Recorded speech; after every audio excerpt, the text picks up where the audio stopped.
kami Yesus Kristus kami berdoa. Mari kita sama-sama katakan Amin. amin. Silakan sudah duduk. Shalom. Puji nama Tuhan, saudara. Sebelum saya menyampaikan tema pada hari ini, sekali lagi selamat Natal, Tuhan Yesus memberkati. Saudara, kita baca di dalam kitab Amsal pasal yang ke-27 ayat 1, lalu sedikit agak banyak bacaannya, karena supaya saudara lebih mengerti sedikit apa yang menjadi latar belakang yang saya ingin sampaikan pada minggu ini. Amsal 27 ayat 1, saudara, firman Tuhan katakan, janganlah memuji diri karena hari esok, karena engkau tidak tahu apa yang akan terjadi hari itu. Amsal 4 ayat 14. Amsal 4 ayat 14. Sudah? Di sini katakan apa? Janganlah menempuh jalan orang fasik dan janganlah mengikuti jalan. Bukan Amsal tadi. Yakobus saya. Yakobus 4 ayat 14. 2, 3. Sedang kamu tidak tahu apa yang akan terjadi esok. Apakah arti hidupmu? Hidupmu itu sama seperti uap yang sebentar saja kelihatan lalu lenyap. Yakobus 2, mundur. Ayatnya yang ke-17.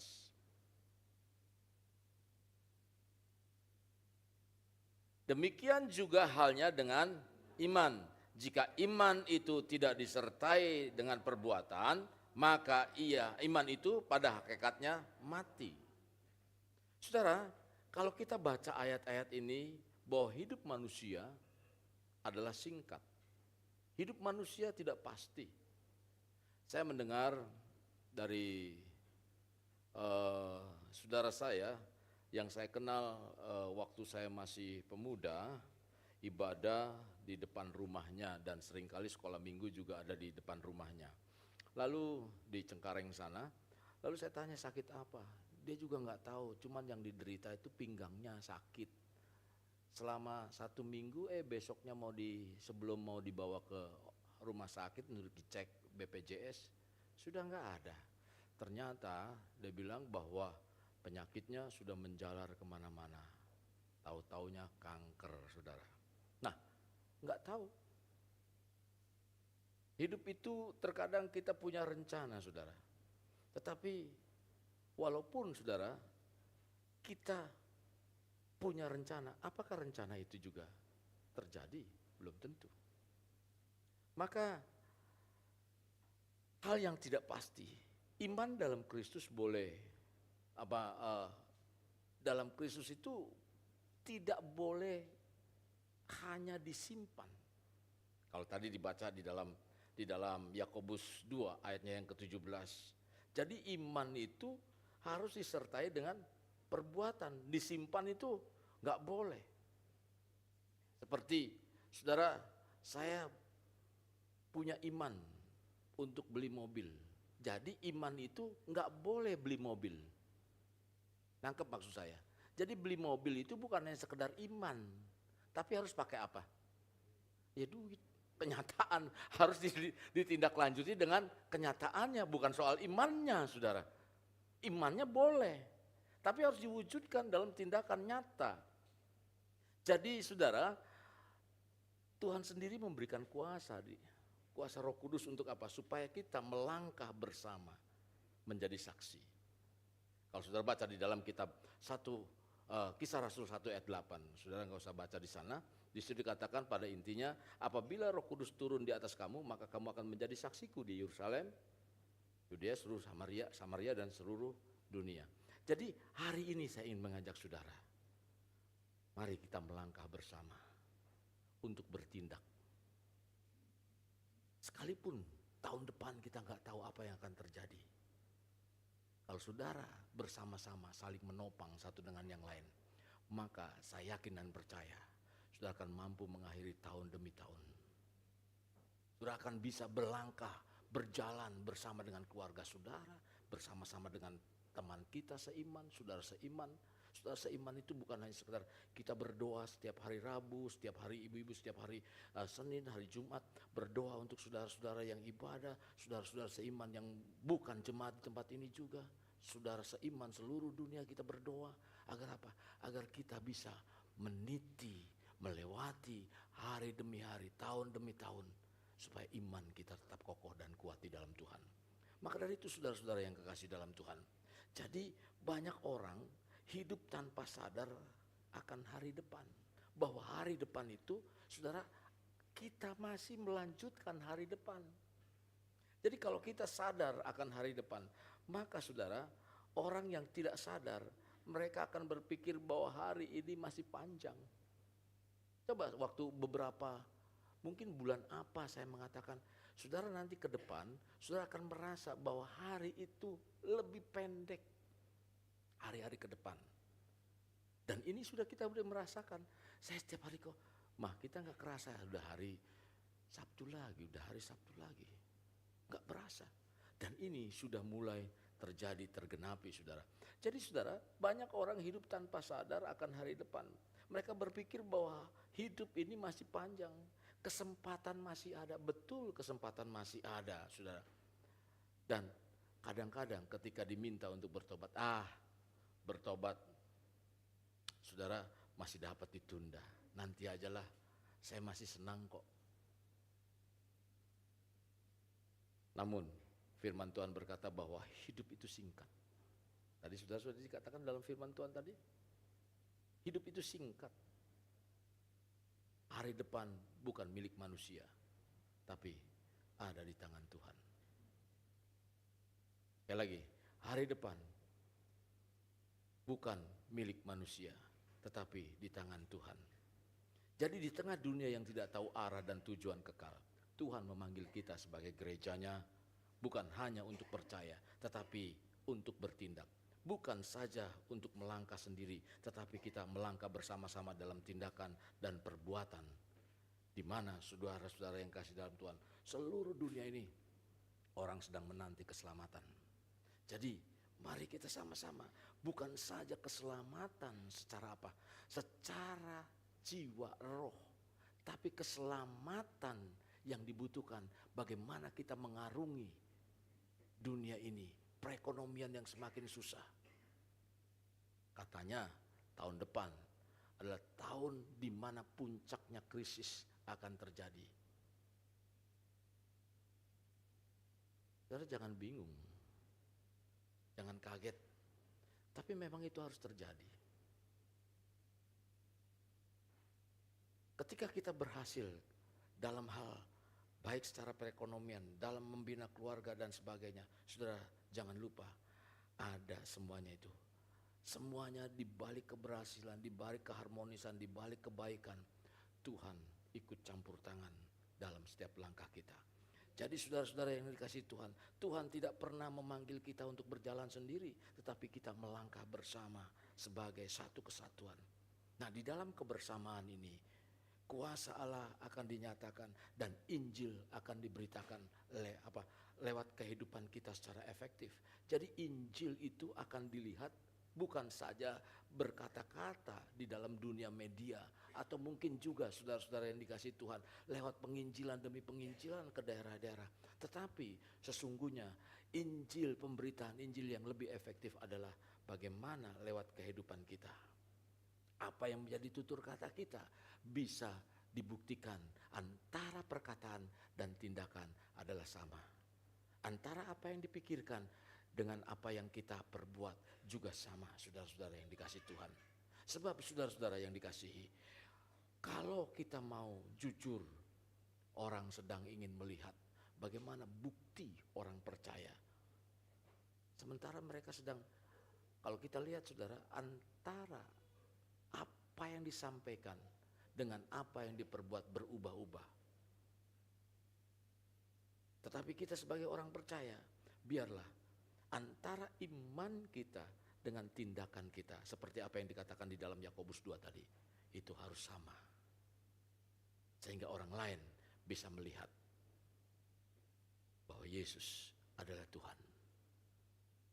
Saudara, tahun depan saya ingin mengajak saudara menjadi seorang murid Kristus yang penuh dengan hikmat, sehingga saudara bisa bertumbuh dan berbuah sekalipun di tengah-tengah kemustahilan. Jadi saudara, kita dalam bermisi nanti ke depan sebagai murid Kristus tidak hanya berjalan bersama saat muda, tetapi saat kita menghadapi kesulitan bersama. Kebersamaan menjaga semangat dan kesetiaan dalam panggilan itu sebagai murid Kristus. Om, saya kan gak belajar sekolah Alkitab. Kalau yang saya sering lihat tuh, Pak Doron ini sering lihat itu debat-debat atau apa antara iman yang lain iman begitu. Wah, saya ngelihat Pak Doron di sini, Pak Doron. Sehingga kalau kita ngelihat itu, bagaimana orang lain ingin menggugurkan iman kita, ingin mengarahkan supaya saudara tidak lagi beriman kepada Kristus. Jadi hari ini kita nyatakan, sekalipun dunia berkata apa, kita tetap di dalam Tuhan. Dan tetap di dalam Tuhan adalah kebersamaan. Lewat siapa? Lewat kita di dalam doa, lewat kita di dalam tindakan untuk bersama-sama. Agar apa? Agar orang-orang lain tetap ada di dalam Kristus. Jadi saudara, misi kita bukan hanya tentang kata-kata, tetapi tentang kehidupan bersama yang mencerminkan kasih Kristus. Sekalipun misi itu nyata, saudara, dan hidup, banyak manusia sulit untuk melakukan misi bersama. Apa sih kendalanya? Kendalanya saudara, karena ketidakmengertian manusia tentang dunia ke depan. Banyak orang hidup seolah-olah dunia ini adalah segalanya. Mereka sibuk mengejar apa yang dipikirkan harus terjadi dan dinikmati, seakan hidup di dunia itu selamanya. Ketika dia waktu susah berdoa supaya Tuhan berkati, setelah diberkati kadang-kadang Tuhan dilupakan, tinggal di buritan, suruh tidur diam. Jadi pada saat nanti ada bahaya, mara bahaya, gelombang menerpa, baru dibangunkan. Ada ceritanya di Alkitab? Ada. Waktu dia sedang mengarungi danau itu, Tuhan, tinggal saja engkau di belakang, enggak usah repot-repot Tuhan. Jagai saya, nanti engkau capek. Alasannya begitu. Aku menempatkan Tuhan menjadi raja segala raja. Tetapi saudara, di dalam tindakan seringkali kita mengesampingkan Tuhan. Kita membiarkan Tuhan tidak berperan dalam kehidupan kita. Betul tidak? Ketika susah baru kita berkata, Tuhan tolong aku. Aku dalam keadaan susah, aku dalam keadaan bingung, aku dalam keadaan sakit penyakit, aku dalam keadaan begini. Tapi sayangnya saudara, Tuhan tidak sekejam seperti apa yang kita bayangkan. Sekalipun demikian, Tuhan tetap tolong kita. Sayangnya, kita ngelunjak. Karena ketidakmengertian itulah, saudara-saudara tidak memahami seakan-akan bahwa saudara semuanya bisa dilakukan dengan sendirinya. Hidup hanya untuk hari ini. Hidup hanya untuk pekerjaan, hidup hanya untuk uang, hidup hanya untuk kenyamanan, tidak memikirkan keselamatan. Ketidakmengertian inilah, ketidakmengertian tentang masa depan, ketidakmengertian tentang hidup kekal, membuat manusia hidup tanpa arah secara rohani. Hidup tanpa arah dengan apa? Tanpa kesiapan menghadap Tuhan di suatu saat nanti. Padahal awal mulanya dia berseru dalam kondisi susah, dalam keadaan apapun dia berseru kepada Tuhan. Ketika dia senang, merasa senang saudara, dia tinggalkan semua itu seolah-olah. Apalagi, ya cukuplah bahwa kesiapan menghadap Tuhan, pokoknya saya sudah siap dalam kapan dan keadaan apapun. Padahal saudara, di tengah hidupnya itu rapuh. Itulah sebabnya Hosea mengatakan, saudara, Hosea 6 ayat 4, umatku binasa karena tidak mengenal Allah. Alasan umatku binasa karena tidak mengenal Allah. Inilah alasan mengapa kita perlu membuat iman kita semakin kokoh dan kuat. Dan iman kita, lewat iman kita, kita bisa menjadi saksi bagi orang lain yang membutuhkan keselamatan itu. Coba saudara lihat di sekitar kita, di dunia ini, berapa banyak hanya orang-orang yang hanya mementingkan pekerjaan. Berapa banyak orang-orang yang hanya mementingkan uang. Hampir seluruhnya. Jangan-jangan di sekitar kita, anak kita, cucu kita, saudara-saudara berpikir demikian. Dia tidak ingat dengan apa? Dengan sang pemberi berkat itu. Berarti kalau banyak orang disibukkan dengan pekerjaan, disibukkan dengan cari uang, saudara-saudaraku yang kekasih dalam Tuhan, bukan berarti cari uang gak perlu. Tetapi saudara-saudara yang kasih dalam Tuhan, lebih penting lagi kita sebelum kita cari pekerjaan, sebelum kita cari uang, kita melangkah berdoa kepada Tuhan, meminta kepada Tuhan, Tuhan apa yang harus aku lakukan hari ini dalam pekerjaanku, apa yang harus aku lakukan hari ini ketika aku mencari uang. Ketika kita buntu, saudara, menempatkan Tuhan dalam hati kita, Tuhan akan buka. Inilah ketidakpengertian itu, bahwa Tuhan segala-galanya yang mengatur alam ini, saudara. Maka ketidakpengertian inilah banyak orang yang melakukan. Kita penting untuk melangkah bersama, bertindak, berdoa bersama-sama untuk mereka, agar terjadi pertobatan, agar terjadi kembali kepada Tuhan. Saudara percaya apa yang kita perbuat itu ada catatannya dan Tuhan akan torehkan di kitab kehidupan kita? Ya. Kalau memang itu, kita mungkin gak bisa menginjil seperti orang lain, melangkah ke perdalaman dan lain sebagainya. Tapi paling tidak kita berdoa untuk orang-orang yang menginjil. Karena firman Tuhan katakan apa? Kalau kita berdoa untuk nabi, upahnya apa? Nabi. Doakan orang-orang yang menginjil. Doakan gereja kita bersama-sama. Untuk apa? Untuk menuai. Doakan teman-teman kita yang melakukan apa? Penginjilan, mungkin juga untuk banyak hal untuk Tuhan. Jadi saudara, ketidakmengertian inilah yang menyebab manusia tidak tahu dunia ke depan. Alkitab dengan jelas mengatakan bahwa hidup di dunia sementara. Namun banyak orang menganggapnya itu hanya angin lalu. Banyak orang menganggapnya bahwa dunia itu kekal. Dunia itu tidak kekal, saudara. Bentuk ketidakmengertian manusia mengira kematian adalah akhir dari segalanya. Jadi kalau sudah mati ya sudahlah. Kesono tinggal urusan nanti. Kenapa? Karena tidak mengerti bahwa kehidupan itu, saudara, itu seperti apa? Seperti orang sebenarnya dicontohkan begini, saudara. Manusia dicontohkan begini. Ketika dia punya keluarga, lalu dikaruniai anak. Anak itu waktu ada di dalam kandungan, terlambat 1 minggu, sudah anak belum? Hah? Sudah anak belum?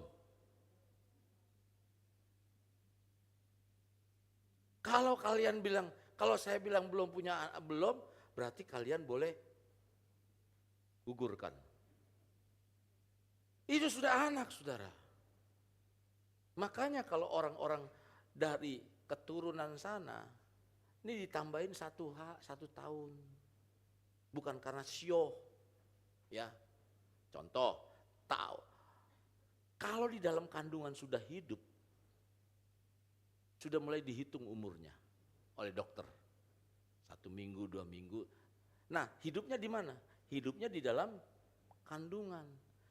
Setelah dia keluar dari kandungan, mati enggak? Keluar dari kandungan mati apa enggak? Hidup. Cuman dunianya bukan di dunia kandungan. Dunianya di mana? Hidupnya di mana? Nyata. Nah sekarang ketika kita hidup di dunia seperti ini, lalu kita putus nyawa kita.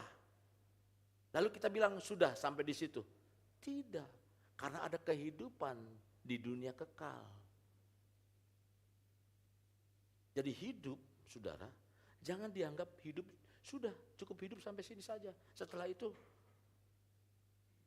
ada dunia lain. Jadi hidup bukan akhir, ya. Jadi kematian bukan akhir dari segalanya. Hidup dengan demikian, saudara, karena tidak mengerti hidup seperti itu, akhirnya apa? Hidupnya tanpa pertanggungjawaban tentang kehidupan kekal. Ini ketidakmengertian itu. Saya ingin mengajak saudara membuka wawasan itu, supaya kita melangkah bersama ketika hidup kita menjadi saksi, hidup kita menginjil sebagai misi, hidup kita mencerminkan Kristus, supaya tahu bahwa ada hidup kekal.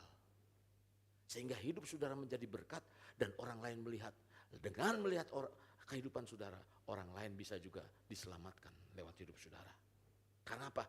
Antara kitab yang kita baca, kita terapkan dalam kehidupan kita, dan kita menjadi saksi nyata.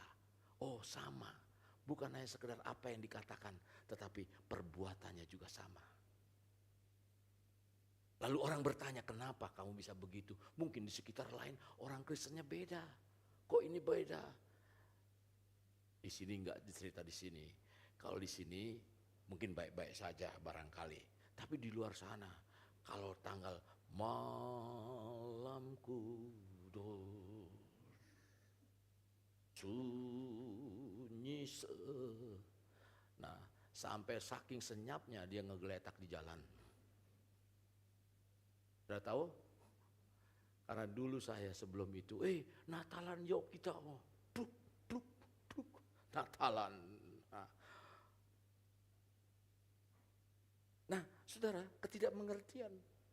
Jadi saudara-saudara, tentang hal ini Alkitab menyatakan, Ibrani 9 ayat 27. Manusia ditetapkan hanya satu kali saja. Untuk apa? Mati. Mati satu kali saja. Setelah itu bubar. Coba baca dulu dah, biar saudara ngerti. Ibrani 9 ayat 27.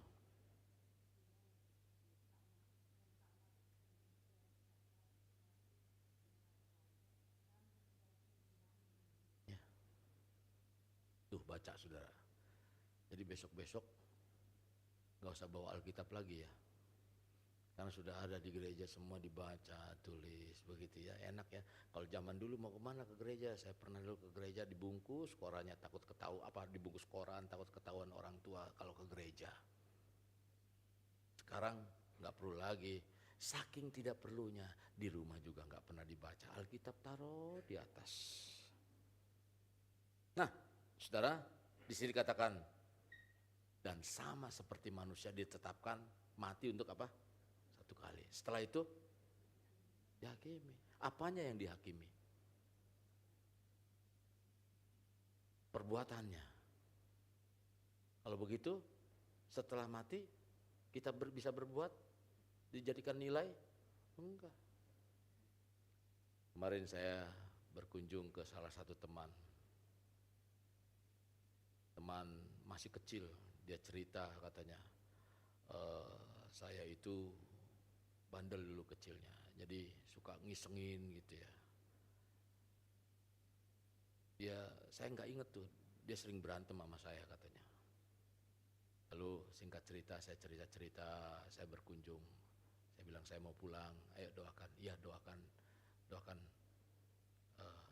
istri saya juga yang sudah meninggal, dia bilang. Tapi anaknya bilang, nggak perlu Pak, itu mah yang kita doakan yang hidupnya, kata anaknya, karena anaknya sudah Kristen.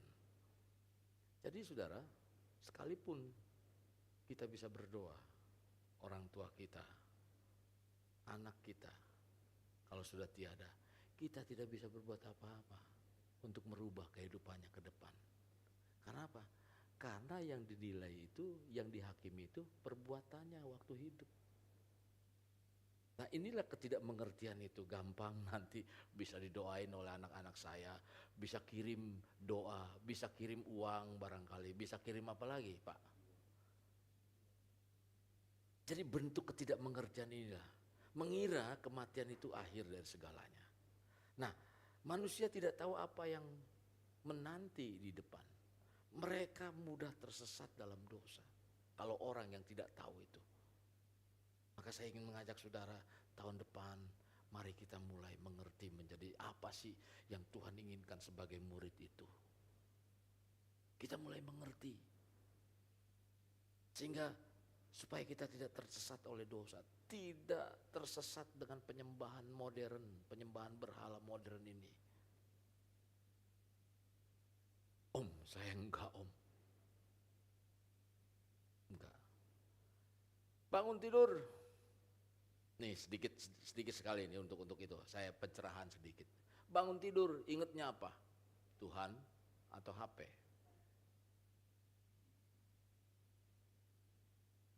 Apalagi ada bisnis, saudara. Wah, jangan-jangan SMS nih mau ini berberkat. Waduh, bukannya ingatnya Tuhan, tapi selalu pegang. Saya bangun tidur, saya sama. Ingat saya apa? Ingat saya HP. Saya Tuhan apa? Renungan yang ini yang mau dikerjakan Tuhan. Pagi-pagi jam 1:30, 2:30 barangkali. Tuhan, aduh belum selesai Tuhan. Semalam ngantuk sekali. Makanya kadang-kadang ada ngirim terlambat. Suka jam 7 begitu. Karena apa? Karena saudara pagi-pagi ingatnya. Nah, sudahkah kita pagi-pagi ingat akan Tuhan? Bagaimana kita bisa menjadi berkat di tengah-tengah keadaan kita? Ketidakmengertian inilah seringkali menjadi kita sebagai manusia melahirkan kehilangan arah hidup, tidak memiliki pengharapan kekal.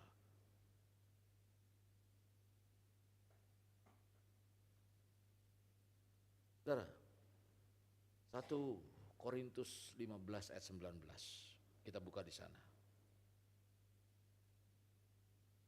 Ini salah satunya saya sudah siapkan dengan ini, jadi mohon maaf tidak ada PPT-nya.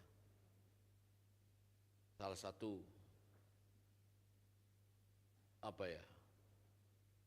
kesibukan bukan, tetapi karena memang kecapean juga.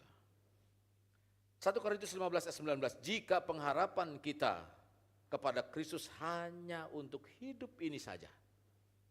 Terus kita adalah orang-orang paling malang. Jadi kalau hidup tidak ada kebangkitan, tidak ada apa, jadi malang.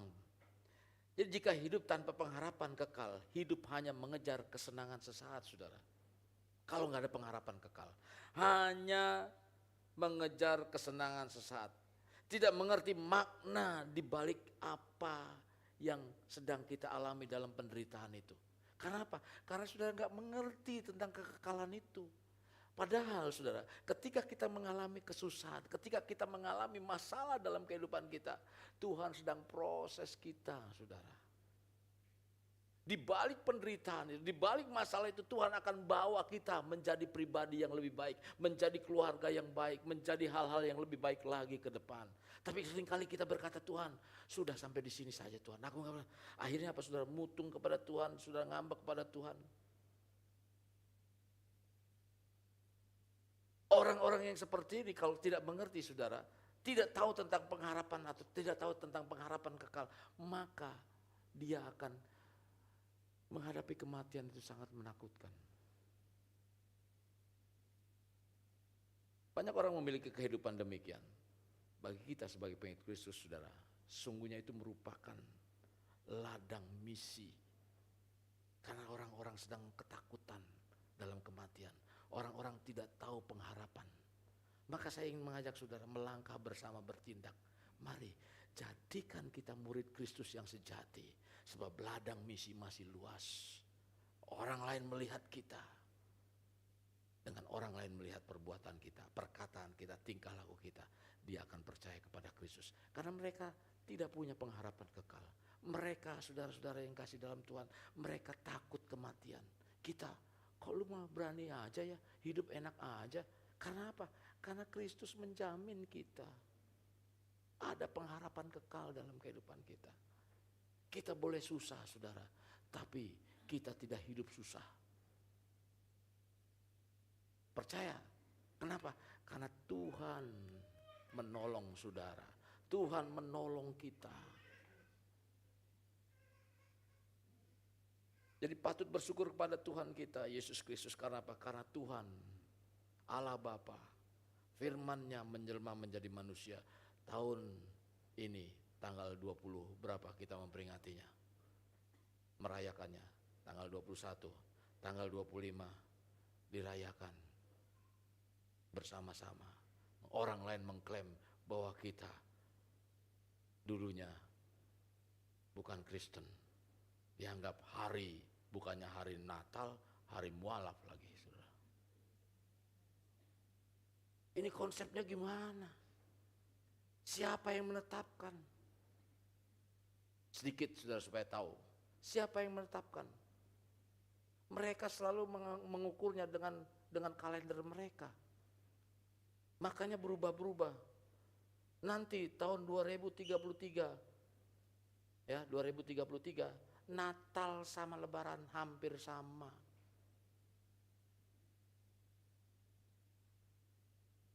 Berapa tahun lagi tuh? Saya lupa apakah Natalnya duluan atau Lebarannya duluan. 2 hari selisihnya. Atau 23 Lebarannya barangkali, Natalnya 25. Atau Natal 25, Lebarannya 27. Waduh, bagi yang kerja panjang liburnya.